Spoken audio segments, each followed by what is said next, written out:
শুভ দুপুর বন্ধুরা। শুভ দুপুর বলছি কেন, আজকে দুপুর হয়েই গেছে। সত্যিকারে সকালে আসতে পারিনি, বুঝতেই পারছো, প্রচুর ঠান্ডা লেগেছে।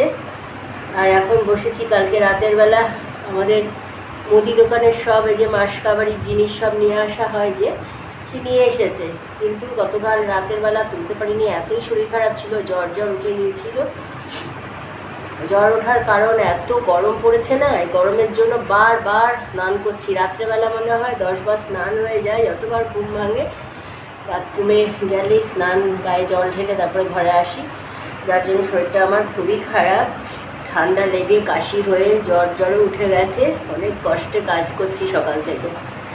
যাই হোক, এই যে এখন তুলতে বসেছি। এই যে মুদি বাজারের সব নিয়ে এসেছে, চিনি, ডাল, আর এখানে সব সামগ্রী বলে কুল করতে পারবো না। একটা মুদির দোকানের সব জিনিসই প্রায়, তেল,